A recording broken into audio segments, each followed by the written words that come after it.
ये देखिए पहला सवाल में ये कह रहा था कि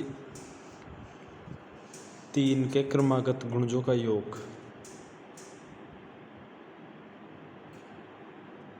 सवाल में ये कह रहा है कि 3 के क्रमागत गुणजों का योग 81 है, तो उसमें सबसे बड़ा गुणज कौन सा। देखो पहली बात तो इस सवाल में थोड़ी गलती है, सवाल में थोड़ी मिस्टेक है, इसको सही कर लें। सवाल में ये कह रहा है भाई 3 के क्रमागत गुणजों का योग, ये नहीं बता रखा है अपने को कितने क्रमागत गुणज, लेकिन इसको सवाल को ये मानेंगे कि 3 के क्रमागत 3 गुणज है। कितने गुणज है? 3 के क्रमागत 3 गुणज है। इस सवाल में ये सॉल्यूशन कर ले। देखो 3 के क्रमागत 3 गुणजों के लिए क्या करना है। देखो 3 के क्रमागत के लिए 3x, तो पहला, और दूसरा 3x प्लस में 3, और तीसरा क्या रहेगा 3x प्लस में 6। अभी देखो अपन ये जैसे कि मैंने पहले आपको बताया था कि ऐसे 3x, 6x और 9x, ये इसलिए नहीं मान सकते क्योंकि ये क्रमागत नहीं है। जैसे देखो x बराबर 1 रखा, x बराबर 1 रखेंगे तो 3, 6 और 9, ये अब तो क्रमागत गुणज हो गए 3 के। लेकिन अपन जैसे ही x बराबर 2 रखेंगे तो ये आ जाएगा 6, ये 12 और ये आ जाएगा 9 दूनी 18। अब ये 3 के क्रमागत गुणज नहीं है। ये 3 के क्रमागत गुणज कब होते? जब ये 6 होता, ये 9 होता और ये 12 होता, ये तब होते क्रमागत गुणज। इसलिए ये क्रमागत गुणज नहीं है, अपने को चाहिए क्रमागत 3 गुणज।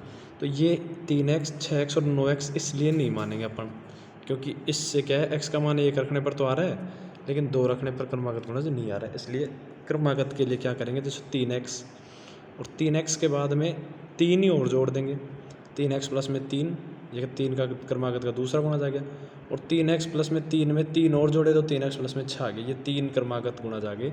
सवाल में मिस्टेक थी, सवाल में सही कर लेना भाई 3 के क्रमागत 3 गुणजों का टोटल 3 गुणज है। सवाल में थोड़ी गलती है, ठीक है। जिसमें तीनों को जोड़ेंगे, अब 3x इसको जोड़े तो कितना आ जाएगा, 9x प्लस में 9 बराबर 81। यहाँ से 9 कॉमन लिया, 9x प्लस में 1 बराबर 81, x प्लस 1 बराबर 9, और x की वैल्यू 8 आ गई। अब x की वैल्यू 8 आ गई। अब अपने को कुछ भी पूछे, बड़ी पूछेगा तो x का मान इसमें रख देंगे। बड़ी पूछ रहा है तो 8 तिया 24 और 6 30 आ जाएगी, बड़ी वाली संख्या है जो। बीच वाली पूछेगा तो ये, और सबसे छोटी आएगी 8 तिया 24। बस सवाल में ये चीज़ ध्यान रखनी। सवाल में थोड़ी सी ये गलती है कि भाई 3 के क्रमागत 3 गुणजों का योग पूछ रहा है, सवाल में थोड़ी मिस्टेक थी, ये चीज़ समझ में आएगी ये कैसे किया। और भाई ये 3x, 6x और 9x क्यों नहीं ले सकते, ये भी समझ में आ गया। अब देखो इसी के नीचे एक दूसरा सवाल दे रखा था, ये इसमें इसी प्रकार से चित्र बना हुआ था। इसमें मेन चीज़ है जो ये है भाई, EF समांतर है GH की। पहली चीज़ ये है कि भाई कभी भी समांतर दे रखा हो ना, क्या दे रखा हो, समांतर, तो समांतर का मतलब ये होता है कि उसमें एकांतर कोण बनेंगे, ठीक है, पहली चीज़ तो ये।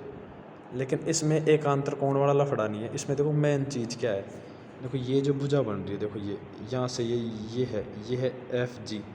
समांतर कोण कौन, समांतर तो ये है, देखो E और F, ये EF समांतर है।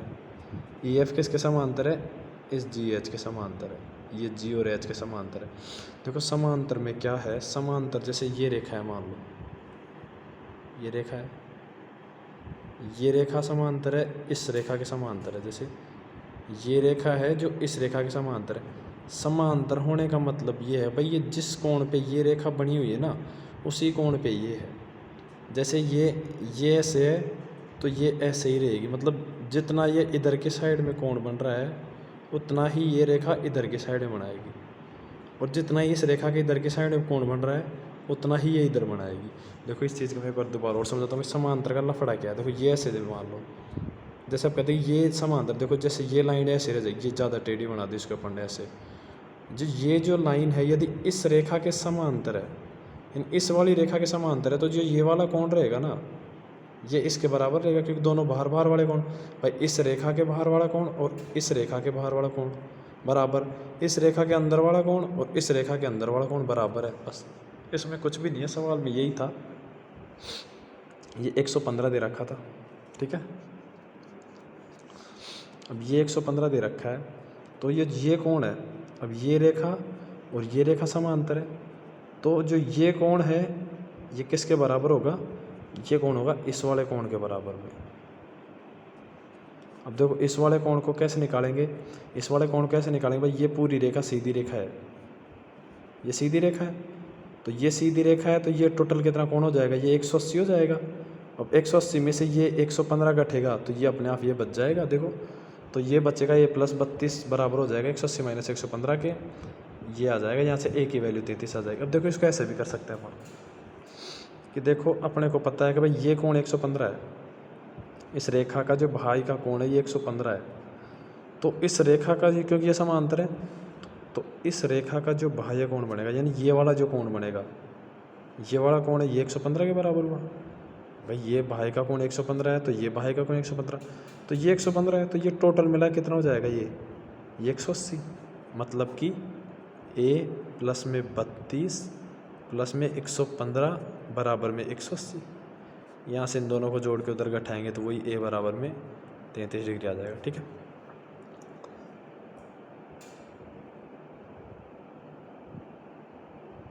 अब ये एक दूसरा सवाल था, हाँ ये कि ये सवाल दे रखा था 97 नंबर का सवाल है भाई, एक सेठ है, एक सेठ ने 4000 रुपये दे रखे थे, वो दे रखे थे 8% की दर पर 2 साल के लिए।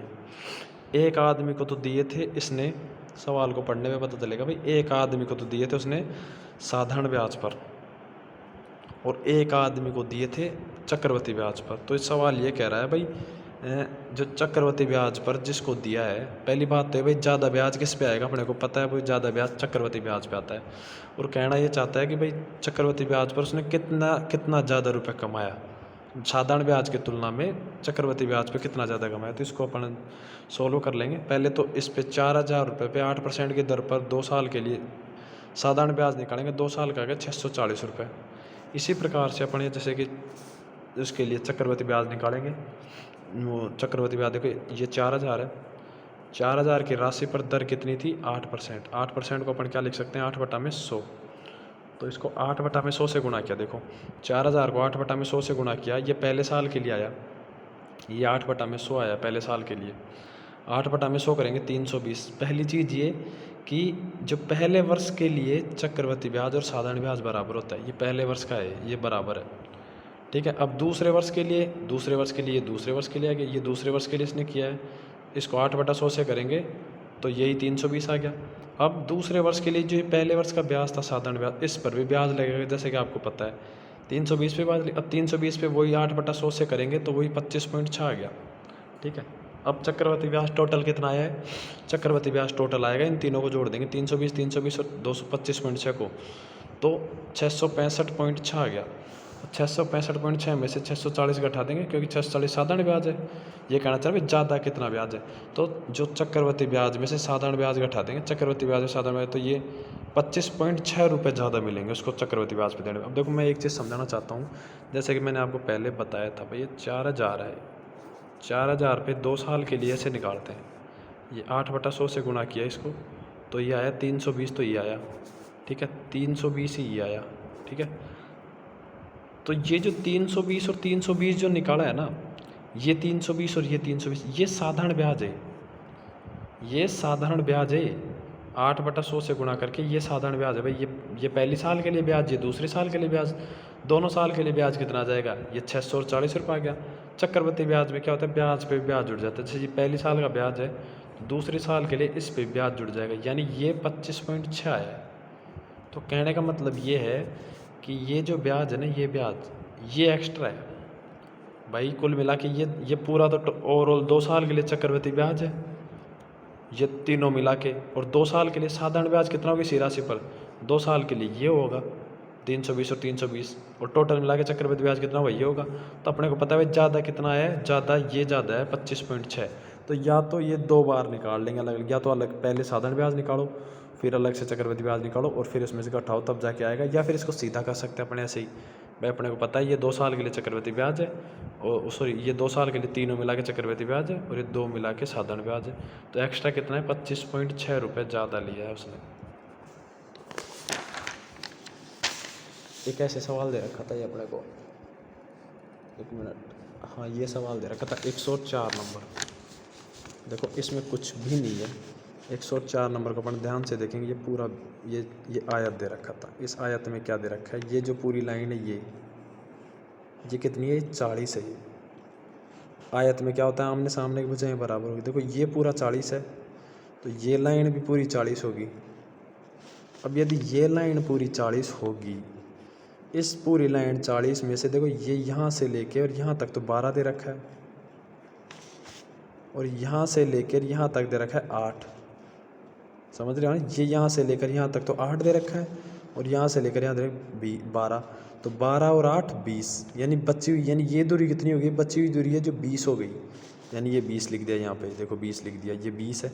चित्र पे नहीं जाएं, ये सिर्फ भ्रमित करने के लिए छोटा बना रखा है इसको, ऐसे बहुत बड़ा बनेगा ये, ठीक है। ये तो 20 आ गई। अब देखो ये टोटल कितनी है, 30 है।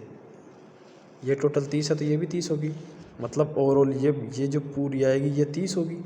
लेकिन उन्होंने क्या कर रखा है कि ये यहाँ से लेके यहाँ तक 15 मीटर है, तो यहाँ से लेके यहाँ तक 15 मीटर, तो बची हुई कितनी हो जाएगी, 30 में से घटाएंगे तो 15 ही बचेगी, यानी ये 15 होगी।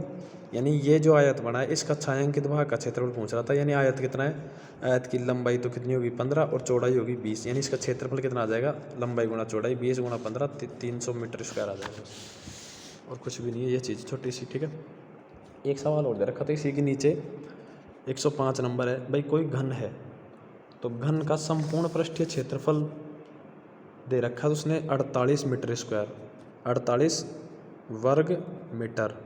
तो वर्ग मीटर का मतलब यही होता है मीटर स्क्वायर। ये देखो संपूर्ण पृष्ठीय क्षेत्रफल दे रखा है वर्ग का, तो वर्ग का अपने को पता है संपूर्ण पृष्ठीय क्षेत्रफल क्या होता है, संपूर्ण पृष्ठीय क्षेत्रफल 6a स्क्वायर, और 6a स्क्वायर बराबर 48, a स्क्वायर बराबर 6 से काटेंगे तो 6 8 48, और अंडर रूट करेंगे इसका तो a की वैल्यू आ जाएगी 2√2। बात खत्म। ये सवाल 2√2 खत्म हो गया, ठीक है। एक ये सवाल दे रखा था अपने को 98 नंबर, हाँ ये 98 नंबर सवाल दे रखा था। ये 98 नंबर सवाल यूँ कह रहा था कि भाई, हाँ ये 98 नंबर सवाल अपने को यूँ कह रहा था कि 6 का मान बताने दर परसेंट में। भाई 6 का जो मान होगा दर परसेंट में कितना हो। कुल मिला के ये है कि 6 के अपन को परसेंट लगाना है। बस ये कहना चाह रहा है कि 6 के अपन परसेंट किस हिसाब से लगा सकते हैं। तो देखो 6 के परसेंट लगाने का मतलब दादागिरी से तो 6% लगा नहीं सकते। देखो दादागिरी से तो यूँ नहीं है भाई ये लो जी परसेंट लग गया, 6 का परसेंट 6 हो गया, नहीं। अपन एक चीज़ जानते हैं, परसेंट की वैल्यू क्या होती है। परसेंट क्या होता है, देखो परसेंट कुछ भी नहीं होता, परसेंट होता है 1/100। अपन को पता है कि परसेंट होता है 1/100, यानी अपन परसेंट लगाने के लिए अपन 6 गुणा में परसेंट के लिए लिख देंगे 1/100, ठीक है। 1/100 जैसे ही लिखा तब तो कोई दिक्कत नहीं है, लेकिन 1 में ये 100 ऐसे ही थोड़ी लगा सकते अपन। चलो नीचे 100 लगा दिया तो ऊपर 100 से गुणा कर दो अपन। भाई नीचे 100 लगा दिया ऊपर 100 से गुणा कर दो, यानी 100 से 100 कट जाएगा, 6 का 6 ही रह जाएगा ये, यानी 6 के कोई प्रभाव नहीं पड़ा। मतलब कि समझ में आएगा भाई 6% लगाने के लिए 1/100 से गुणा कर लिया, 1/100 को अपन बाद में परसेंट लिख देंगे। लेकिन 1/100 थोड़ी ऐसे ही थोड़ी लगा सकते हैं, बट्टा में 100 लगा दिया, नहीं। बट्टा में 100 के साथ साथ ऊपर अपन ने 100 से गुणा भी कर दिया, ताकि इस पे समीकरण पे कोई प्रभाव नहीं पड़ेगा, 100 से 100 कट जाएगा। मतलब अब 1/100 को तो अपन परसेंट लिख देंगे और 6 को 100 से गुणा कर लेंगे, 600%। यानी 6 का मान अपन ने परसेंट में बनाने के लिए क्या कर सकते हैं अपन, 6 का मान परसेंट में बनाने के 600% आ जाएगा। ये ऐसे करेंगे, यानी आप देखो वापस 600% को यदि सोल्व करेंगे तो 600 गुणा परसेंट को क्या लिख सकते हैं, 1/100, 2 जीरो से 2 जीरो कट जाएंगे तो ये वापस 6 ही आ गया, बस बात खत्म, ठीक है। एक ये इसी के नीचे 99वां सवाल दे रखा था, जो कि टिक तो नहीं लगा रखा था, लेकिन मैं इसको समझा रहा हूँ दोबारा से एक बार। ये कह रहा है, ये सवाल ये कह रहा था भाई 1050 रुपये में एक साइकिल बेचने पर 5% का लाभ होता है। देखो सवाल यूँ कह रहा है भाई एक साइकिल है, एक साइकिल को 1050 रुपये में बेचने पर बेचने का मतलब भाई 1050 क्या हुआ, 1050 SP हुई सेलिंग प्राइस। भाई इतने में बेचने पर 5% का लाभ होता है। देखो 5% का लाभ का मतलब है, 5% को क्या लिख सकते हैं, 1/20। 1/20 का क्या मतलब है कि जो 20 है ना, 20 यहाँ पे CP है, कॉस्ट प्राइस क्रय मूल्य है। 20 रुपये पे 1 रुपये का लाभ हो रहा है, मतलब कि 1 का लाभ हो रहा है, मतलब कि 20 रुपये की वस्तु को अपन ने 1 रुपये लाभ पे, यानी 20 पे 1 जोड़ के यानी 21 पे बेच दिया। यानी 20 तो यहाँ पे CP है और 21 क्या है, SP है। मतलब कि अपन को बेचने पर कह रहा है, मतलब SP की वैल्यू दे रखी है, यानी 21 की वैल्यू दे रखी है 1050, तो 1 की वैल्यू आ गई 50 और अपन को CP कितना है, 20। यहाँ पे ये गलती, कई बार क्या गलती हो जाती है, अपन जैसे 1 की वैल्यू 50 आई और CP निकालने के लिए अपन दोनों तरफ 100 से गुणा कर देते हैं, तो ये 5000 आ जाएगा, लेकिन ये गलत है। नहीं, CP यहाँ पे 20 दे रखी है, ये जल्दबाजी में होता है 100 वाला काम, ये नहीं करना अपन को। CP दे रखी है 20 की वैल्यू दोनों तरफ 20 से गुणा कर देंगे। देखो 20 से इधर किया और 20 की वैल्यू दोनों तरफ 20 से गुणा किया, मतलब 50 को 20 से करेंगे 1000। यहाँ पे CP आ गई 1000। अब सवाल यूँ कह रहा है कि यदि वस्तु को 10% के लाभ पर बेचे, तो वही बात है, 10% का मतलब होता है 1/10, यानी 11/10, यानी 1000 तो वस्तु का मूल्य है और उसको 10% लाभ पे बेचने पर मतलब कि 11/10 से गुणा कर देंगे, तो 11/10 से गुणा करेंगे मतलब 1100 में बेचेंगे 10% लाभ के लिए। तो ये दूसरा नया SP आ गया यहाँ पे। बस यदि x से सोल्व करना चाहें तो x से ऐसे सोल्व कर लेंगे भाई। x वस्तु का क्रय मूल्य मान ले अपने भाई, वस्तु का क्रय मूल्य x है, इस पे 5% का लाभ चाहिए। 5% का लाभ का मतलब 100 को वस्तु को 105 में बेचना है, यानी 105/100 बराबर में 1050। ये काटा पेटी करेंगे तो x की वैल्यू आ जाएगी 1000 और 1000 को 10% के लाभ पे बेचना, 10% का लाभ मतलब वही 11/10 से गुणा कर देंगे बस। यदि ये लाभ ही पूछता कि 10% लाभ कितना है, तो वही 1000 को अपन गुणा कर लेते 1/10 से, यानी 100 का लाभ हो रहा है। यानी 1000 की वस्तु पे 100 का लाभ, मतलब कितने में बेचेंगे उसको, 1000 में 100 जोड़ देंगे, 1100 में बेच देंगे। कैसे भी कर ले, मन करे जैसे करें, ठीक है। अब ये सवाल दे रखा है एक, ये 100 नंबर का, ठीक है। अब ये पता नहीं 100 नंबर का सवाल क्यों भेजा है, मुझे ये नहीं समझ में आ रहा, वो तो अभी बताएंगे, रुक जाओ थोड़ी देर में, टाइम आएगा। ये P और Q के लिए कह रहा है भाई, P और Q है, उसने 2:3 में धन लगा रखा है। क्या लगा रखा है, 2:3 में एक धन लगा रखा था।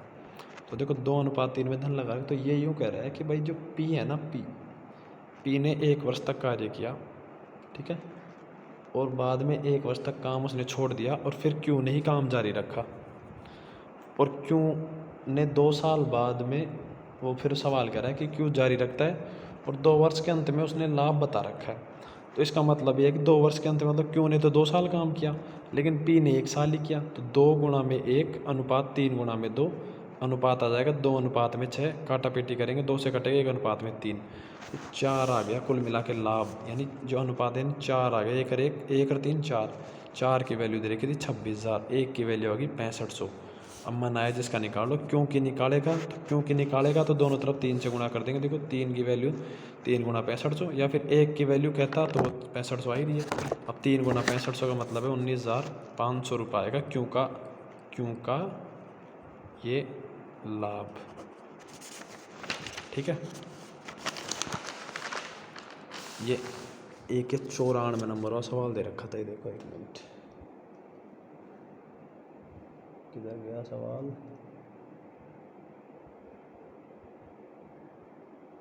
हाँ ये 94 नंबर सवाल दे रखा है। देखो ये सवाल यूँ कहना चाहता है, देखो कि ये देखो सवाल ये रहा 94 नंबर का। ये सवाल यूँ कह रहा है भाई, देखो रमेश की आयु दिनेश की आयु से दुगनी है। देखो पहली चीज़ तो मैं एक चीज़ बता दूं कि इस सवाल में एक मिस प्रिंट है। वो मिस प्रिंट क्या है कि ये दिनेश है, जो दिनेश इसने गलती से लिख दिया है। दिनेश की जगह सुरेश ही रहेगा। ये क्या, सुरेश, जो कि ये सुरेश है, ये वाला सुरेश ये है, ये दिनेश गलती से लिख दिया सवाल वाले ने, ठीक है। इस मिस प्रिंट को सही कर लेंगे। कुल मिला के फिर आगे क्या कह रहा है कि भाई रमेश की जो आयु है ये दिनेश की आयु से दुगनी है, जो कि सवाल में गलत दे रखा, आगे जाके पता चलेगा अपन को। ये दिनेश नहीं, सुरेश की आयु से दुगनी। ये मानो कि रमेश की जो आयु है सुरेश की आयु से दुगनी है, ऐसे लिख लेंगे। फिर आगे है मोहित की आयु, ये जो मोहित की आयु है वो सुरेश की आयु से 8 वर्ष अधिक है, यानी सुरेश की आयु से इसकी जो आयु है 8 वर्ष अधिक है। और आगे सवाल यूँ भी कह रहा है कि मोहित की आयु x है। तो पहली चीज़ तो ये है कि यदि सवाल ने अपन को ये चीज़ कह दी कि मोहित की आयु x है, तो पहले तो यही चीज़ लिखेंगे कि मोहित की आयु x। अब जैसे ही मोहित की आयु अपन ने x लिखी और सवाल कह रहा है कि जो मोहित की जो आयु है वो सुरेश की आयु से 8 वर्ष अधिक है, तो 8 वर्ष इसकी अधिक रहेगी तो x माइनस 8 ही तो रहेगी इसकी भाई। यदि इधर x प्लस 8 लिख देंगे अपन तो आयु अब ज़्यादा किसकी होगी, अब आयु सुरेश की ज़्यादा होगी, लेकिन नहीं, आयु तो मोहित की ज़्यादा है। और मोहित की कितनी ज़्यादा है, 8 वर्ष ज़्यादा है, मतलब x माइनस में 8 आ गई सुरेश की आयु। बस अब सवाल में क्या था, सवाल में पहली लाइन ये थी कि जो रमेश की जो आयु है वो सुरेश की आयु की दुगनी है, तो सुरेश की आयु कितनी है, x माइनस 8, दुगनी कितनी हो जाएगी 2, और कोष्टक में x माइनस में 8। बस बात खत्म, यही सवाल का उत्तर है। जो कि ये बस कुल मिला कि इसमें दिनेश ने गलती कर रखी थी, बस ये। अब हाँ, देखो ये एक सवाल दे रखा था 108 नंबर, ये 108 नंबर दे रखा था। और देखो इसमें आपने टिक भी नहीं लगा रखा था, लेकिन फिर भी मैं समझा रहा हूँ इसको। तो ये सवाल क्या कह रहा था, देखो ये सवाल यूँ कह रहा है, ऐसे व्रत बना रखा था उसने, ठीक है। और वो सवाल यूँ कहना चाह रहा था, ऐसे दे रखा था भाई 103 डिग्री, ये जो टोटल कितनी होती है, ये 360 डिग्री होती है, गोला 360 डिग्री, इसमें से 103 डिग्री तो खाते की है, खाते पर खर्च करता है ना। 85 डिग्री कपड़ों पर खर्च करता है, और 160 डिग्री उसके अन्य खर्च, 40 डिग्री शिक्षा पर, 25 डिग्री की बचत करता है वो, देखो ठीक है। और उसने ओवरऑल इसकी आय दे रखी थी 7200 रुपये। अब इसका मतलब क्या होता है भाई, 360 डिग्री है टोटल, 360 डिग्री की वैल्यू दे रखी थी 7200, मतलब 1 डिग्री की वैल्यू 20। अपने को कह रहा था भाई खाते में, बताइए कि खाने पर, सॉरी खाता नहीं है, खाना है, खाना भाई, बताइए खाने पर कितना खर्च हो रहा है। खाने का मतलब है 103 डिग्री, 1 डिग्री की वैल्यू इतनी है, दोनों तरफ 103 से गुणा कर दो, यह आ जाएगा 2060, ठीक है। एक सवाल ये दे रखा था, 1 मिनट,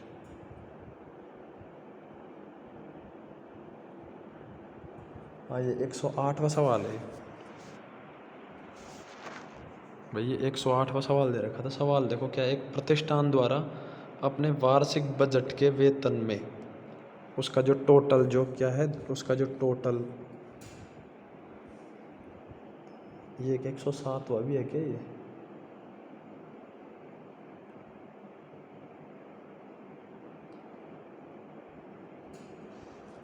अच्छा, ये एक सवाल दे रखा है 107वां, एक मिनट,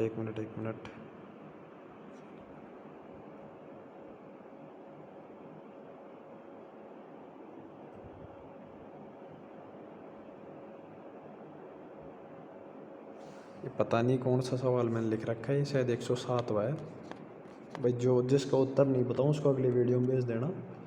बाकी ये शायद मैंने ये लिख रहा है कि भाई उत्तर भेजें, कुछ ना कुछ इस सवाल में स्प्रिंट थी 107 में, शायद इसके उत्तर भेज देना, मैं एक बार दोबारा करवा दूँ, छोड़ो उसको, चलो। लेकिन एक सवाल दे रखा है 108वां, 108वें में ये कह रहा है भाई उसका जो वार्षिक बजट है, उसका जो वार्षिक बजट में से, वार्षिक बजट के वेतन में 60%। देखो सवाल को समझे कि पूरे जो वार्षिक बजट है, और इसमें एक चीज़ इसने नीचे क्या लिख रखी है सवाल में कि वृत्ताकार लेखा चित्र में निरूपण करना है। देखो ये मेन मुद्दे की बात है कि ये वृत्ताकार लेखा चित्र में निरूपण, देखो ये वृत्ताकार लेखा चित्र में निरूपण कर देंगे इसका। देखो वृत्ताकार टोटल में क्या दिक्कत है, देखो मैं एक चीज़ बताऊँ इसमें क्या करना है भाई। ये यूँ कह रहा है भाई 60% तो वेतन में 60%, देखो ये अपन ने लिख दिया वेतन में 60%, मतलब इसका लगभग 60% ये है। ये ओवरऑल तो वैसे 360 डिग्री होता है, कितना होता है 360 डिग्री, लेकिन इसको भूल जाएंगे एक मिनट। इसमें से जैसे ओवरऑल वैसे 360 डिग्री हो गया, लेकिन इसको परसेंट में जब लेंगे ना, ये पूरा परसेंट में हर चीज़ 100% में सही आती है, ध्यान रखना। मतलब ये 360 डिग्री है 100% के बराबर है। तो देखो वेतन में तो 60% कह रहा है, ठीक है। फिर ये कह रहा है कि उसने सामग्री में 20%, ये देखो सामग्री में 20%, ठीक है, ऊर्जा में 15% और रख रखाव में 5%। तो फिर ये यूँ कह रहा है कि भाई ऊर्जा के लिए वृत्त के केंद्र पर बनने वाला कोण कितना होगा। फिर ये कह रहा है ऊर्जा के लिए, मतलब ये अब तो डिग्री में दे रखा है और कोण में बदलना है। तो इसमें अपन को क्या देखना है कि भाई ये टोटल वैसे कितना है, टोटल 360 डिग्री होता है और 360 डिग्री परसेंटेज में कितना रहे 100%। तो देखो मैंने लिख रखा है कि 100% है ना, 100% किसके बराबर है 360 के। एक जीरो से एक जीरो घटा मतलब 10 डिग्री किसके बराबर है 36 डिग्री के। अब 2 से काटेंगे तो 5 डिग्री आ गया 18 डिग्री के बराबर, ठीक है। अब ये ऊर्जा के लिए कह रहा है, ऊर्जा है 15%, तो 5% की वैल्यू इतनी है, तो 15 की कैसे आएगी, दोनों तरफ 3 से गुणा कर दो, इधर भी क्या इधर भी क्या, यानी 15% की वैल्यू आ गई 54 डिग्री, और 54 डिग्री इसका आंसर है, ठीक है। एक सवाल दे रखा था 95 नंबर, काफ़ी सरल सवाल है, ये भी पता नहीं क्यों भेज रखा है, समझ में कम ही आता है भाई हमारे, तो ऐसे सवाल भेजते हो तब। हाँ ये दे रखा है भाई, मोहन की आयु 2x है और राम की आयु 3y है, सवाल में दे रखा है 5 वर्ष बाद उनकी आयु का योग क्या होगा। तो 5 वर्ष बाद मोहन की कितनी हो जाएगी 2x प्लस में 5 और राम की कितनी हो जाएगी 3y प्लस में 5। तो बस दोनों को जोड़ दो, 2x प्लस 3y बराबर 10 आ जाएगा, बात खत्म। पता ही नहीं क्या चक्कर है भाई।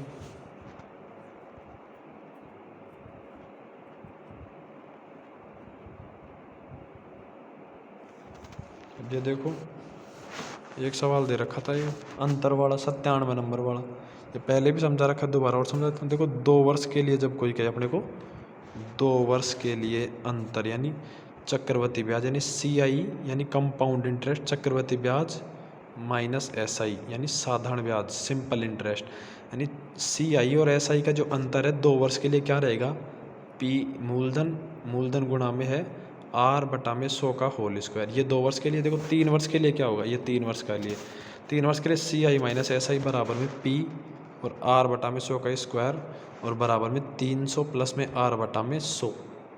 तो इसने क्या दे रखी है, दर दे रखी है 5 वर्ष, बहुत सॉरी 5% और समय दे रखा है 3 वर्ष के लिए। तो P R का मान 5 बटा 100 स्क्वायर और 300 प्लस में 5 बटा में 100। अब ये 25 बटा में ये 25 बटा में 100 गुणा में 100 और 305 बटा में 100, ऊपर वाले को गुणा करेंगे तो ये आएगा 7625 और 7625 में ये 100 गुणा 100 गुणा 100 का भाग देंगे, मतलब ये 6 छोड़ के 0 लगेगा, यानी P गुणा में 0.007625, यानी कि 2-3 वर्ष के अंतर के लिए मूलधन को इससे गुणा करेंगे। यदि ये 5 साल के लिए आएगा तो ये निकाल लें, बस इसमें 2 सूत्र याद रख लेंगे, एक ये वाला सूत्र एक ये वाला सूत्र, बस और कुछ भी नहीं है, मेन चीज़ ये। देखो एक ये सवाल है,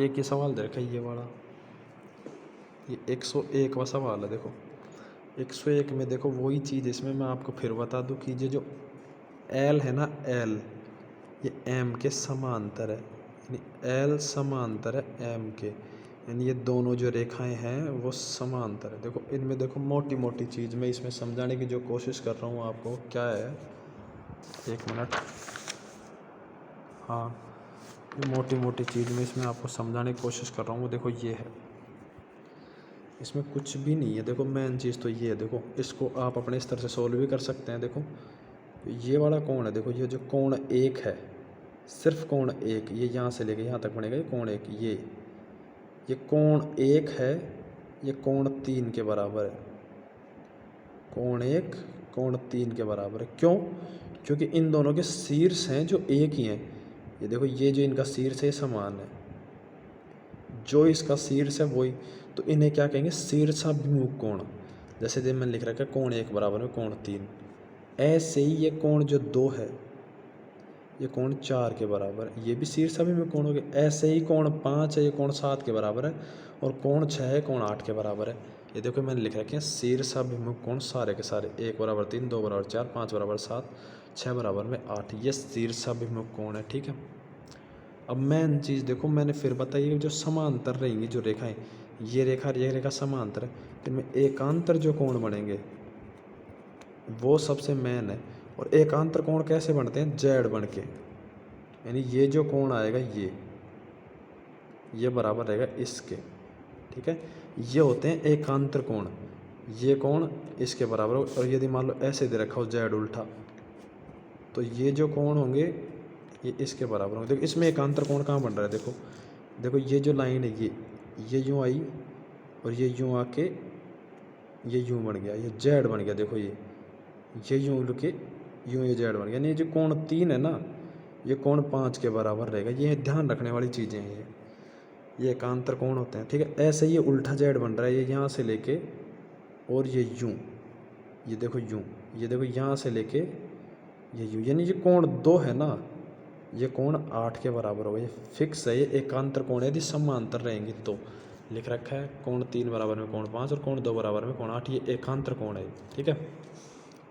अब मुद्दे की एक बात और बता दूं मैं, देखो एक चीज़ ये देखो कि ये एक ही रेखा पे बने हुए हैं। देखो ये देखो ये एक ही रेखा पे है, और एक ही रेखा पे बने हुए कोणों का योग 180 होता है। देखो ये देखो ये 2 और 3 का योग कितना हो जाएगा? 180 हो जाएगा। देखो पूरा पूरा दिख रहा है। ऐसे ये ऊपर वाली जो रेखा है ये भी एक ही रेखा पे बनी हुई है, 1 और 4 का योग 180 हो जाएगा। देखो 1 और 4 का योग 180 हो गया। ऐसे ये 2 और 3 का योग 180 हो गया। और मुद्दे की बात ये देखो भाई, ये जो 1 और 2 है ना, ये देखो इस रेखा पे भी 180 है। ये खड़ी रेखा है, ये खड़ी रेखा पे ये 180 है, इधर 1 और 2 180 है। ऐसे ये 3 और 4 180, इनको लिख रखा है। इसी प्रकार से ये 180 है। देखो 5 और 8 180 है, ये 6 और 7 180 है, ये 5 और 6 180 है, 7 और 8 180, इनको देखो लिख रखा है। ये एक ही रेखा पर बने हुए कोण है, ठीक है। और भी देखो समांतर के कारण और कौन कौन से बराबर होंगे, बस इतनी चीज़ काफ़ी है। सवाल में जो दे रखा है, सवाल में ओले सोले इन्हीं में से जोड़ जाड़ के दे रखा है, वो देख लेंगे आप। देखो मैंने ये 1 बराबर 5 कैसे लिख रखा है, देखो जब यदि समांतर दे रखा हो, यानी मैंने वही चीज़ बताई थी, मतलब कि ये देखो ये है जो ये रेखा समांतर है और ये रेखा समांतर है कि नहीं है भाई? ये दोनों एल और एम रेखा समांतर थी, तो इन पे जो मैंने थोड़ी देर पहले एक चित्र वाला सवाल समझाया था, वो यही तो सवाल था। इसमें जो कोण 1 है, ये कोण 1 बन रहा है, ये कोण 5 के बराबर है। ये कैसे बराबर है? देखो मैं इस चित्र को घुमाता हूँ, ये घुमा दिया, ये देखो। अब देखो ये बनते ही देखो ये वही चित्र बन गया। देखो ये लाइन हो गई और ये रेखा, ये दोनों के दोनों समांतर रेखाएं हैं। तो जैसे ये समांतर रेखाएं बनी, तो ये बाह्य का कोण हो गया और ये भी बाहर का कोण हो गया। मतलब ये कोण बराबर हो गया इसके। देखो ये वाला कोण है रेखा के, ये इसके बराबर हो गया, नहीं ये कोण इसके बराबर, ये रेखा ही तो है, ये दोनों रेखाएं समांतर है, तो ये इसके बराबर हो। इसी प्रकार से 4 है जो इस 8 के बराबर हो गया, और 3 है ये 7 के बराबर हो गया। बस इस बात को भी ध्यान रखना है, बस ये मेन चीज़ें इसमें, और कुछ भी नहीं है। बस एक बार दोबारा देख लेंगे इस सवाल को आप अपने स्तर से। देखो एक सवाल दे रखा था आपने 102 नंबर का, इसको देखो दोबारा भेजना है। ये शायद साफ नहीं आ रहा है, 102 नंबर का सवाल है, साफ नहीं आ रहा है। हाँ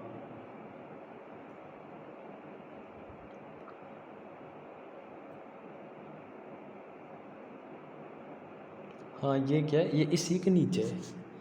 ये 101 जो सवाल है, ये वाला जो सवाल है, ये जो सवाल है इसी के नीचे है ये सवाल, ये 102 नंबर का। ये जो 101 नंबर का सवाल है, ये 102 नंबर का सवाल है, इसको दोबारा भेजिए क्योंकि पूरी नहीं आ रही है, ठीक है। अब एक सवाल दे रखा था 105 नंबर का, देखो 105 नंबर का सवाल दे रखा था ये।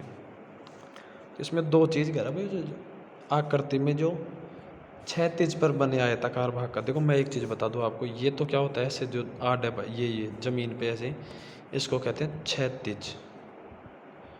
क्षैतिज क्षैतिज को इंग्लिश में कहेंगे हॉरिजेंटल।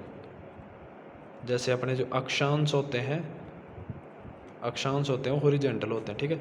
और जैसे ये रहेंगे ये लाइन, इस लाइन को कहेंगे अपन ऊर्ध्वाधर। ऊर्ध्वाधर का मतलब होता है वर्टिकल इंग्लिश में कहें तो, और वर्टिकल ये अपने जो देशांतर नहीं होते हैं वो उस हिसाब से होते हैं। तो देखो इसमें ये वाला जो आयत बना हुआ है, ये भाई ये जो आयत बना हुआ है ये खड़ा आयत है, ये वर्टिकल है मतलब ऊर्ध्वाधर वाला है। और ये जो है ये भी ऊर्ध्वाधर वाला है, और ये अपने को 36 का क्षेत्रफल, तो 36 वाला कौन सा हो जाएगा, 36 वाला ये हो जाएगा पूरा, ये यहाँ से लेके देखो, ये यहाँ से लेके ये यहाँ तक, ये पूरा कौन सा हो गया, ये 36 हो गया। इसमें क्या दिक्कत आ रही है, इसकी चौड़ाई तो ये देखो दे रखी है सवाल में 5 मीटर, और पूरी लंबाई यहाँ से लेके यहाँ तक 18 दे रखी है। ये देखो ये बन गया 18 लंबाई, और इसका क्षेत्रफल क्या, लंबाई इंटू चौड़ाई 18 इंटू 5, 18 पंजे 90 मीटर स्क्वायर। ठीक है,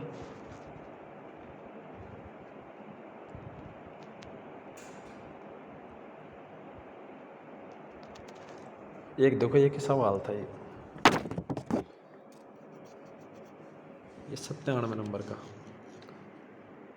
ये सवाल वैसे टिक तो नहीं लग रहा, लेकिन मैं एक चीज़ समझाना चाह रहा हूँ कि आपने इस सवाल को ऐसे सोल्व नहीं करना है, कहीं आप यूँ करने लग जाओ कि 17/40 और 17/41 है, भाई इन दोनों को क्रॉस गुणा कर रहे हो आप, और फिर आपको पता लग रहा है भाई चलो मान लो भाई बड़ी कौन सी है, आपको पता है बड़ी भाई ये है, फिर इसमें से जैसे फिर 17/40 और 17/50 में से आप देख रहे हो कौन सा बड़ा है और कौन सा बड़ा नहीं।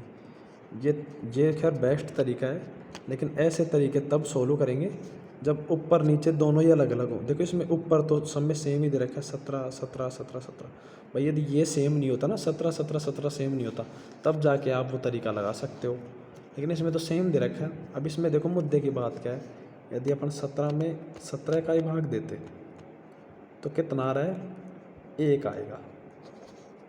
ठीक है, और यदि अपन 17 में अपन 15 का भाग देते, सॉरी 16 का देते हैं, चलो अपन जैसे ही 16 का भाग देंगे तो एक चीज़ है कि 1 पॉइंट कुछ आएगा, देखो 1.001 ऐसे भी कुछ आएगा। ठीक है, अपन जैसे ही 17 में 15 का भाग देंगे तो फिर 1.002 मान लो, मतलब कि धीरे धीरे बढ़ता जाएगा ये। ठीक है, धीरे धीरे बढ़ता जाएगा, और फिर इधर की जैसे जैसे धीरे आएंगे, इधर देखो वापस आ रहे हैं 15 16 17 तक आए तो 1 आया, और अपन जैसे ही 17 में 18 का भाग देंगे तो ये और भी छोटा आ जाएगा, मतलब ये आ जाएगा 0 पॉइंट में आ जाएगा। फिर ये देखो यहाँ तक तो 1 आया, और 17 में यदि 16 का भाग दे रहे हैं तो फिर वो 1 पॉइंट कुछ आने लग गया, लेकिन वापस ऐसे उल्टे, मतलब कि 17 में 18 का भाग देंगे तो पॉइंटों में जा रहा है 0 पॉइंट कुछ में। तो इसमें ये ध्यान रखना है भाई, जैसे 17/40 में जो, तो 17/40 में कुछ में भाग दिया तो ये बड़ी है। ठीक है, फिर यदि 41 का भाग जा रहा है मतलब ये और भी छोटी हो जाएगी, 50 का भाग जा रहा है तो और भी छोटी, और 55 का भाग जाएगा तो और भी छोटी,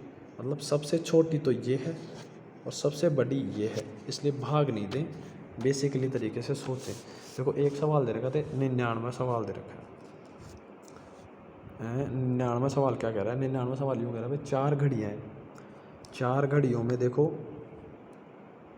4 घड़ी है, क्रम से वो एक तो 3 मिनट बाद बजती है, दूसरी 5 मिनट बाद बजती है, तीसरी 9 मिनट बाद बजती है, और चौथी 12 मिनट बाद बजती है। तो वो यूँ कहना चाह रहे हैं कि वो एक साथ कब बजेगी, ये कहना एक साथ। देखो ऐसी सिचुएशन में अपन को पता है एलसीएम लेना है इनका, जैसे एलसीएम लेंगे अपन, 3 का भाग दिया, 3 एकम 3, ये 5, 3 3 9, 3 चौक 12, बस अब और किसी का भाग जा ही नहीं रहा एक साथ, नहीं तो वैसे भी नहीं जा रहा और एक साथ भी नहीं जा रहा। तो एलसीएम कितना आ जाएगा, 3 गुणा 5 गुणा 3 गुणा 4, एलसीएम आ गया 180 मिनट। अब इसमें ऑप्शन गलत दे रखे हैं, ऑप्शन गलत, ठीक है, इसमें ऑप्शन गलत दे रखे हैं, ये ऑप्शन गलत दे रखे हैं। ठीक है, ऑप्शन गलत दे रखे हैं, इसमें 180 मिनट बाद आएगा उत्तर, यानी 180 मिनट बाद वो घड़ी एक साथ बजेंगी। अब देखो इसमें एक नई चीज़ सिखाता हूँ आपको, यदि मान लो कि वो 18 मिनट बाद एक साथ बजती है, देखो ये तो 180 मिनट थे, इसको छोड़ो, ये सवाल ख़त्म हो गया यहीं पे। अब नई चीज़ ये है कि यदि मान लो अपन मान लेते भाई 18 मिनट बाद वो एक साथ बजती है वो, ठीक है, जैसे ही 18 मिनट होती हैं वो एक साथ बजने लग जाती है। ठीक है, फिर जैसे 18 मिनट ही फिर बजेंगी, तो बताओ 90 मिनट में वो कितनी बार बजेंगी। देखो भाई अपन को पता है कि भाई 18 मिनट में एक साथ बजती हैं, 18 मिनट पर एक साथ बजती हैं, तो बताओ 90 मिनट में। तो इसमें बताओ, देखो इसमें लोग बाग क्या गलती करते हैं, इसमें ये एज ए रटने वाला क्वेश्चन है, रटने वाला क्वेश्चन, थोड़ा सा ये ध्यान रखने वाला। इसमें लोग बाग पता है क्या करते हैं, लोग बाग यूँ करते हैं, जैसे 90 में 18 का भाग दिया और आया 5 बार, 18 पंजे 90, ये आ जाएगा 5 बार कि 90 मिनट में वो 5 बार बजेगी। लेकिन नहीं, 90 मिनट में 5 बार नहीं बजेगी, 90 मिनट में 5 प्लस में 1 यानी 6 बार बजेगी। वो देखो क्यों बजती है, मैं आपको बताऊँ। देखो जो पहली बार जैसे ही घंटी बजी, देखो जैसे ही 0 सेकंड हुई, यानी 0 सेकंड पे इसे शुरुआत करेंगे अपन। आपको पता है भाई 0 सेकंड पे ही तो शुरुआत करेंगे। पहली घंटी 0 सेकंड पे बजी, फिर बजेगी 18 मिनट बाद में। ठीक है, हो गई 18 मिनट, ये एक बार बज गया। फिर दोबारा 18 मिनट हुई, फिर बज गया। ठीक है, फिर दोबारा 18 मिनट हुई, फिर बज गया। फिर 18 मिनट हुई, फिर बज गया। तो और फिर 18 मिनट हुई, ये फिर बजेगा। देखो तो चक्कर क्या पड़ा है भाई, पहले बार तो एक बार 0 पे बजा, एक बार 18 होते ही दोबारा बजा, 18 होते ही दोबारा, 24, 5 बार और 6 बार। और टाइम कितना हो रहा है, 1 2 3 4 5, यानी 18 5 90 मिनट ही हो रही है ये। कुल मिला के ये है कि 90 में 5 का भाग, इसलिए सॉरी मतलब कि शुरुआत करने के लिए शुरुआत अपन 0 से करेंगे एक बार। जैसे ही एक साथ टन बजा, जैसे परीक्षा की घड़ी होती है तो परीक्षा की घड़ी 2.5 घंटे की है, तो अपन को पता रहता है ना भाई 2.5 घंटे में भाई पेपर 9 बजे चालू हो रहा है, तब से 2.5 घंटे। इसी हिसाब से अपन को एक बार पता भाई अब एक बार सारी घड़ी बज गई, ये सारी घड़ी जैसे ही बजी फिर अपना टाइम चालू, मतलब ये इसके भी गिनती करनी है। लेकिन जैसे 90 में सीधे 18 का भाग देते 5 बार आता है ना, तो इसको भूल जाते हैं। इसको भूलना नहीं है, इसकी भी गिनती करेंगे। इसकी जैसे ही गिनती होती है फिर 18 मिनट चालू होती है, यहाँ से 18 मिनट बजी, 18 18 18 ऐसे आएंगे। ठीक है, एक सवाल दे रहा था 107 नंबर का, ये 106 नंबर का ये सवाल है। ये थोड़ा सा समझ से बाहर है, लेकिन फिर भी इसे जैसे अगली बार सवाल भेजो तब भेजना इसे दोबारा, या फिर मेरे को ध्यान रहेगा बाद में करवाएंगे इसको, है ना। ये 107वां सवाल है। देखो 107वें सवाल है, बार बार ये पहले भी समझाया था, ये बार बार समझाने की चीज़ नहीं है। देखो सीधी सी बात है, इसमें मुद्दे की बात क्या है, इसमें कुछ भी नहीं है। दुनिया को पता है कि 1 किलोग्राम में 1000 ग्राम होते हैं। ठीक है, ध्यान रखने वाली जो बात ये है कि बस ये है कि जो 1 ग्राम है वो 10 डेसीग्राम के बराबर है, और जो 1 ग्राम है वो 100 सेंटीग्राम के बराबर है। बस अब सवाल क्या कह रहा था, सवाल 25 ग्राम और 150 डेसीग्राम और 200 सेंटीग्राम का मान किलोग्राम में करवा रहा था। तो देखो देखो अपन को पता है कि 25 ग्राम को अपन एक बार सारे, जैसे जी ये जो डेसीग्राम और सेंटीग्राम इनको एक बार ग्राम में बदल लेंगे। देखो 25 ग्राम कैसे कैसे रहने देंगे। अब ये कह रहे हैं 150 डेसीग्राम।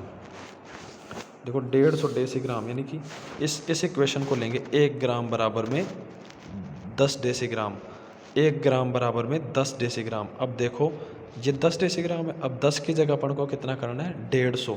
तो 150 कैसे होगा, दोनों तरफ 15 से गुणा कर देंगे, इधर 15 से किया, इधर से 15 से किया, यानी 15 ग्राम बराबर 150 डेसीग्राम आ जाएगा। अपन ने लिख दिया कि 15 ग्राम बराबर 150 डेसीग्राम। और अगला सवाल, अगला कह रहा है 200 सेंटीग्राम। देखो अपन को पता है 1 ग्राम बराबर में 100 सेंटीग्राम, तो 200 कैसे आएंगे, दोनों तरफ 2 से गुणा कर देंगे, यानी 2 ग्राम बराबर में 200 सेंटीग्राम। अब इन ग्राम ग्राम ग्राम को जोड़ लेंगे, यानी कितना आ गया, यह आ गया 42 ग्राम। कितना आया, 42 ग्राम। अब देखो अपन को पता है कि 42 ग्राम को अपन किलोग्राम में कैसे बदलेंगे। देखो अपने को पता है कि 1 किलोग्राम होता है 1000 ग्राम, तो यहाँ से 1 ग्राम की वैल्यू कितनी आ जाएगी, 1 ग्राम बराबर 1/1000 किलोग्राम। देखो ये 1/में 1000 किलोग्राम बराबर में 1 ग्राम, और 42 ग्राम की वैल्यू चाहिए, दोनों तरफ 42 से गुणा कर देंगे, यानी 42/1000 kg, यानी 0.042 kg। बस ये बात है। कुल मिला के 3 चीज़ें ध्यान रखनी है अपने को भाई, 1 किलोग्राम में 1000 ग्राम, 1 ग्राम में 10 डेसीग्राम और 1 ग्राम में 100 सेंटीग्राम। बस इन्हीं से अपन सोल्व कर लेंगे। जैसे 150 डेसीग्राम का मान दोनों तरफ 15 से गुणा, 200 सेंटीग्राम का मान दोनों तरफ 2 से गुणा, कुछ भी कर लेंगे, कुछ भी करवाएंगे, जो सब कुछ कर लेंगे अपन इसी से। ठीक है, एक ये सवाल दे रखा था, ये 98 नंबर, इस पर भी टिक नहीं है, इस पे चलो टिक है, चलो इस पे तो टिक है। देखो इसमें क्या है, एक चीज़ मैं आपको बता दूं, बेसिक सी बात। ये सवाल यूँ कह रहा है, देखो ये सवाल यूँ कह रहा है भाई, किसी वस्तु को 1326 रुपये में बेचने पर कुल मिला के भाई 1326 में बेच रहा है वो, 1326 में बेच रहा है, मतलब ये SP है और इसमें उसको क्या हो रहा है, लाभ हो रहा है भाई, इसमें उसमें लाभ हो रहा है। तो देखो अपन जो लाभ होता है वह उसे 1158 रुपये में बेचने पर जो हानि होती है ना, हानि, उसका ये 3 गुना अपन ने कर दिया भाई, 3 गुना है। तो कह रहा है भाई वस्तु को 10% के लाभ पर बेचने के लिए विक्रय मूल्य की राशि क्या होगी। देखो वो वस्तु को 10% लाभ पर बेच रहा है, तो पहली बात तो है वस्तु को 10% लाभ पर बेचने के लिए पहले तो अपने को क्रय मूल्य चाहिए। देखो अपने क्रय मूल्य x माना क्रय मूल्य यानी CP बराबर में x। देखो पहले उसने 1326 रुपये के लाभ पे बेची है वस्तु, तो 1326 रुपये के लाभ पे बेची है, तो लाभ कितना आएगा। देखो लाभ आएगा SP में से CP घटा देंगे, तो अब SP कितना है 1326, इसमें से अपन ने 1326 में से क्रय मूल्य यानी x घटा दिया, तो ये आ गया लाभ। और हानि कितनी हो रही है, हानि हो रही है 1158 रुपये में बेचेगा ना, तब जाके उसको कुछ हानि हो रही है। तो हानि होने का मतलब होता है कि जो अब जो SP आएगा वो CP से भी कम आ रहा है। तो हानि कितनी हुई, हानि x में से 1158 का हटा देंगे भाई, ये मतलब यही तो है भाई, SP अब की बार कम है तभी तो हानि। भाई 1000 की वस्तु को अपन ने 900 में ही बेच दिया, तो हानि तो हुई। हानि कितने की होगी भाई, 1000 में से अपन 900 घटाएंगे, तो इसी प्रकार ये कि भाई CP में से SP घटा दिया, यहाँ से ये हानि होगी। तो इसमें ये कह रहा है जो लाभ है ना, लाभ यानी 1326 माइनस x, ये जो लाभ है ये हानि का 3 गुना है, यानी लाभ इस हानि का 3 गुना है, यानी लाभ इस हानि का 3 गुना है, ये जो लाभ है इस हानि का 3 गुना है, 3 से गुणा कर दिया। सोल्व करेंगे, गुणा किया, 4x बराबर में 4800 और x बराबर में कितना आ गया 1200, यानी क्रय मूल्य आ गया 1200। अब वही बात है 10% का लाभ। देखो 10% का लाभ का मतलब होता है 10% का लाभ का मतलब होता है 1/10 यानी 11/10, यानी 1200 गुणा में 11/10 यानी 1320 रुपये में बेचेंगे ना, तब जाके उसको 10% का लाभ होगा। एक तरीका तो ये। दूसरा तरीका ये कि भाई 11/10 होता है, तो 10 की वैल्यू कितनी दे रखी है सवाल में 1200, जो कि अपन ने यहाँ से निकाली है SP, ये 1200 आ गई। तो 1 की वैल्यू कितनी आ गई 120, अपन को चाहिए किसकी 11 की, कि 11 का निकालेंगे तभी तो 10% का लाभ हो रहा है, तो 11 के दोनों तरफ 11 से गुणा यानी 1320 आ जाएगा। बस ये चीज़ इसमें मेन मुद्दे की चीज़ तो ये है भाई, क्रय मूल्य x है, तो उसे लाभ कितने का हो रहा है, उसे लाभ यानी 1326 रुपये में बेचता है तब जाके लाभ होता है, यानी 1326 रुपये में बेच देंगे उसे, 1326 में यानी 1326 में बेचा, 1326 माइनस में x, ये तो लाभ हो गया। और 1158 में बेचने पर हानि हो रही, तो हानि कितने की होगी, यानी CP में से ये घटाएंगे तब। अब बस आगे कुछ भी नहीं है भाई, जो लाभ है ये हानि का 3 गुना है, ये निकाल लेंगे यहाँ से ऐसे ऐसे। ठीक है, एक ये सवाल है ये। 105वां सवाल दे रखा है ये।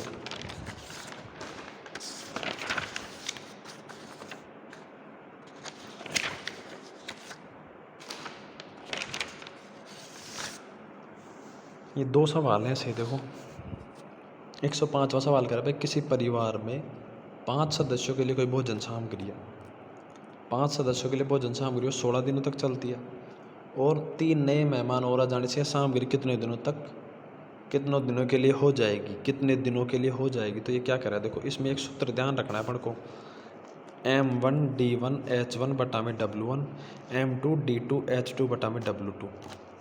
यहाँ पे M तो हो गया मैन यानी आदमियों की संख्या, D यानी डे यानी दिनों की संख्या, H यानी आवर यानी घंटों की संख्या, और W1 यानी वर्क कार्य कितना हुआ। ऐसे ही M2 D2 H2 W2 है ना। इसमें देखो अपने को पता है कि भाई 5 आदमियों के लिए यानी M1 कितना है 5, और कितने दिनों के लिए खाना है D1 यानी 16। बस H1 अपने को पता नहीं तो इसको छोड़ देंगे, और W1 पता नहीं छोड़ देंगे, बराबर में अब कितने आदमी हो गए 3 और आ गए, यानी 5 में से 5 और 5 में 3 और आ गए, मतलब आदमी हो गए 8। और अब ये जो टोटल ये जो चीज़ है ना ये, तो D2 कितना है अपन को निकालना है, यानी x काटा पीटी करेंगे, कुल मिला के 10 दिन आ जाएगा। देखो मैं इसको ये समझाना चाह रहा हूँ, कहने का मतलब ये 5 आदमी है, वो 16 दिनों तक कोई काम कर सकते हैं, भोजन खा सकते हैं या फिर कोई काम कर सकते हैं। तो टोटल कितना काम कर देंगे, भाई 5 आदमी है, ठीक है, 5 आदमी 16 दिनों तक कोई काम कर रहे हैं, बस ये मान लो। भोजन को भूल जाओ, बस इतनी सी चीज़ ध्यान रखो कि जो 5 आदमी हैं, 5 जो आदमी हैं वो 16 दिनों तक कोई काम कर रहे हैं, तो टोटल काम कितना कर देंगे वो? 16 पंजो 80, 80 जो काम करेंगे। अब यदि 80 जो टोटल काम हो गया, अब 80 जो काम है इसको यदि अपन 8 आदमियों से कराएंगे, कितने से? 8 आदमियों से। तो 8 आदमी कितने दिन तक करेंगे? मान ली x दिन तक करेंगे। 80 बराबर में 8 गुणा में x, ये कटेगा तो ये 10 आ जाएगा। x बराबर भाई 10 दिन तक करेंगे बस। कुल मिला के बात ये भाई कुछ भी नहीं है, ऐसे कर ले चाहिए। जैसे 5 गुणा में 16 बराबर में 8 आदमी अब आगे गुणा में x। बस अगली चीज़ देखो, ये दे रखा है, एक अगला सवाल दे रखा है।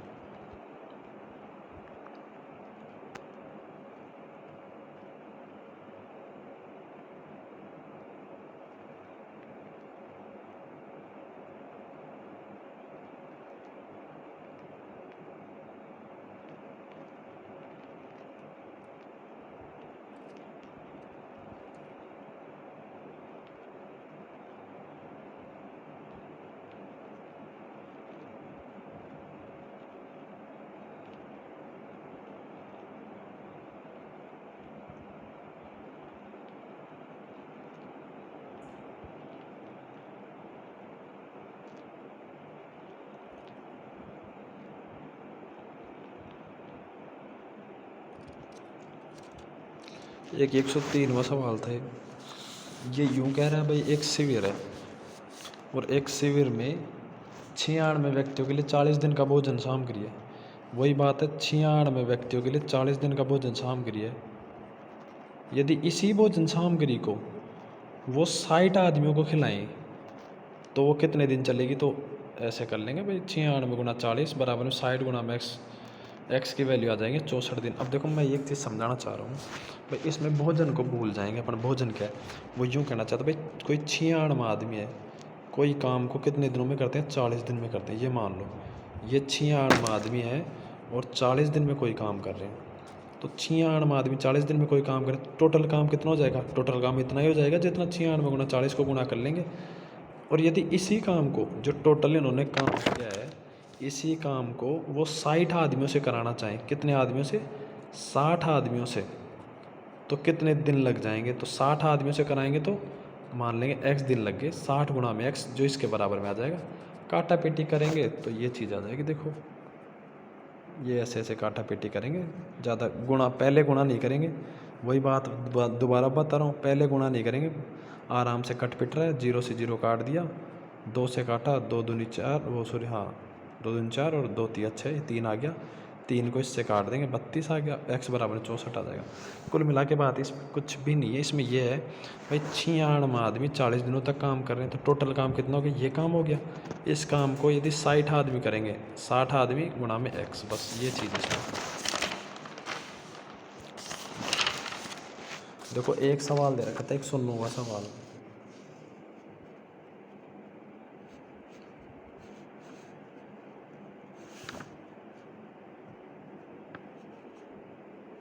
हाँ 109 सवाल दे रखा था, 109वां सवाल। देखो 109वें सवाल में कुछ भी नहीं है, आपको सिर्फ पढ़ने में दिक्कत आई है। ये इस सवाल को पढ़ने में दिक्कत आई है। वो ये कह रहा है भाई, एक साइकिल है 20 किलोमीटर 1 घंटे की चाल से, 20 किलोमीटर 1 घंटे की चाल से, मतलब भाई वो 20 किलोमीटर है। ये देखो भाई वो 20 किलोमीटर है, 1 घंटे में चलता है। कितने घंटे में? 1 घंटे में चलता है। मतलब चाल कितनी हुई? वही चाल हुई 20 किलोमीटर प्रति घंटा। भाई 20 किलोमीटर प्रति घंटे का मतलब भी तो ये भाई, घंटे का मतलब 1 घंटे में वो 20 किलोमीटर चल रहा है।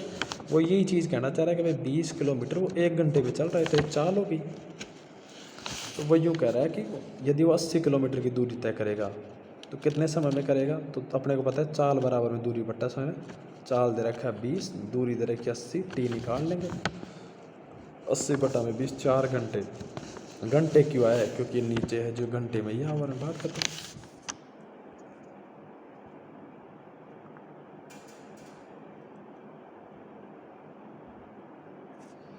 ये क्या पता नहीं है कौन सा सवाल है। हाँ ये 400 लीटर वाला था। देखो लीटर में एक बात ध्यान रखना,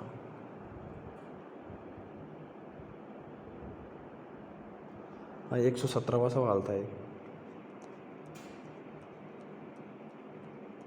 117वां ये सवाल है। 117वें सवाल में वही बात है भाई, एक जो लीटर है, मैं आपको बता दूं, 1 लीटर है वो 1000 मिलीलीटर के बराबर होता है। ये ध्यान रखने वाली बातें हैं, ध्यान रखना पड़ेगा। एक जो लीटर है वो 1000 मिलीलीटर के बराबर है। ठीक है, यानी इसको इंग्लिश में लिख लेंगे 1 लीटर बराबर में 1000 ml। ठीक है, अब वो कह रहा है भाई एक टंकी है, एक टंकी में 400 लीटर पानी है। ठीक है, कोई दिक्कत नहीं है। वो यूँ कह रहा है इसमें से 12 लीटर और 500 मिलीलीटर, यानी 12 लीटर और 500 मिलीलीटर पानी उसने निकाल दिया। और उसके बाद जो पानी जो बचा है, शेष जो पानी बचा है, उसको 25 डिब्बों में भर दिया। तो बताओ प्रत्येक डिब्बे की क्षमता। तो देखो मैं एक चीज़ बता दूँ आपको, 400 लीटर में से इसको घटाएंगे।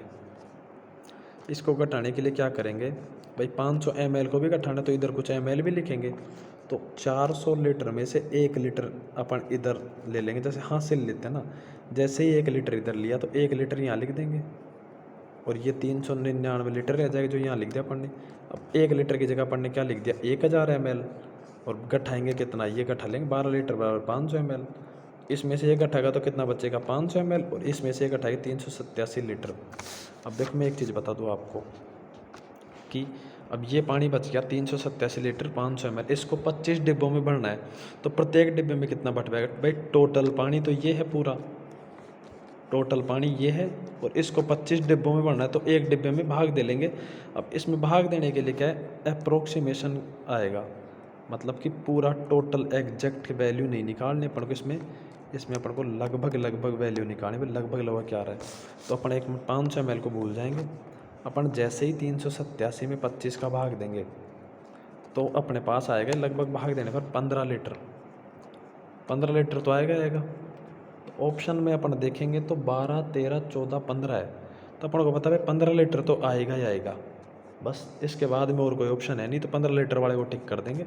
और जैसे ही 15 लीटर आया, अपने को पता है 15 लीटर तो ये, और कुछ ना कुछ आगे कुछ ml में आएगा, तो 15 लीटर आगे कुछ ना कुछ ml में आ जाएगा, जो कि उसकी ज़रूरत नहीं अपने को थी। 15 लीटर ही आएगा ऑप्शन में। कुल मिला के 387 में भाग दे लेंगे 25 का, तो 15 आ गया ऑप्शन में, 15 एक ही में आ रहा है, बात खत्म। इतना सा दिमाग लगाना है।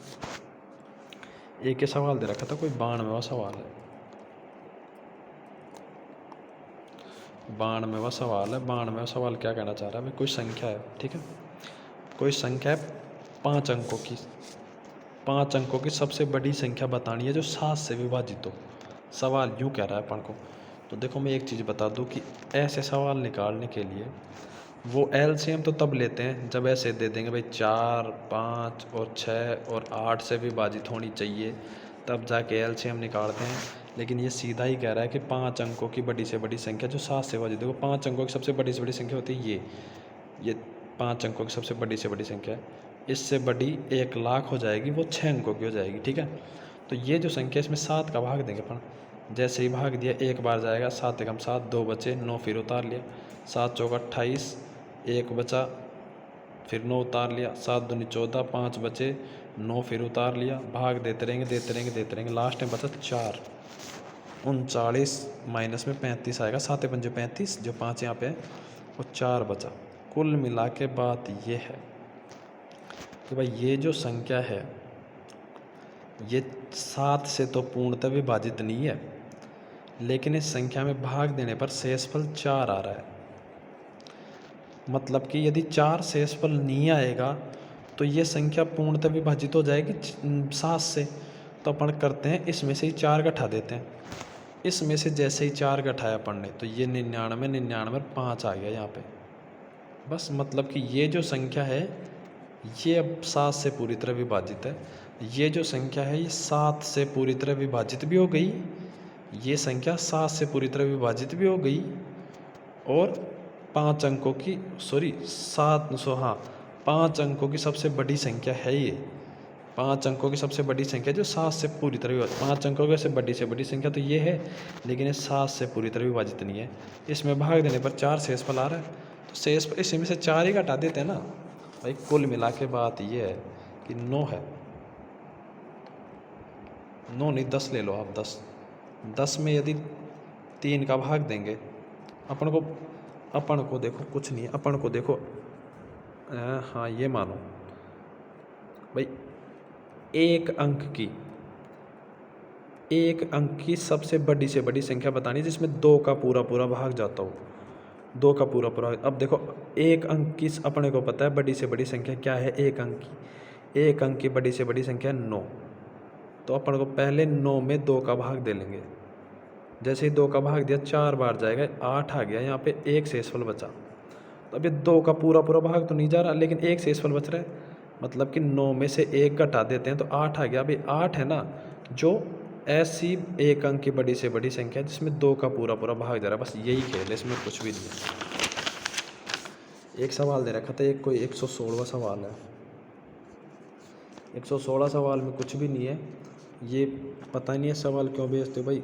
कुछ भी ये याद रखना है यार, 1 टन होता है ना, 1 टन होता है 1000 किलोग्राम के बराबर होता है ये, बस ये ध्यान रखना। 1 टन तो 1000 किलोग्राम के, और 1 क्विंटल जो कि अपने देसी भाषा में इसको कहते हैं बोरी, 1 बोरी का वजन होता है 100 किलोग्राम। तो इसमें क्या दे रखा था, ये दे रखा था 12 टन, 12 मीट्रिक टन। इस मीट्रिक को तो भूल ही जाओ, मीट्रिक समझ लो कुछ है ही नहीं, ये मीट्रिक हटा ही देते हैं चलो। मतलब कि जो 12 टन और 800 किलो, इसमें से क्या घटाना है अपन को भाई, इसमें से ये निकाल लिया, यानी 8 टन और 50 किलो निकाल लिया, तो क्या बचेगा भाई, किलो में से किलो घटा दो और टन में से टन घटा दो, यही तो चीज़ है भाई। किलो में से तो किलो घटा दो और टन में से टन घटा दो। भाई किलो में से किलो घटाएंगे तो कितना आएगा, 800 में से 50 घटाए 750 किलो, और 12 में से 8 घटाए 4 टन। थैंक यू, बाकी सवाल बाद में।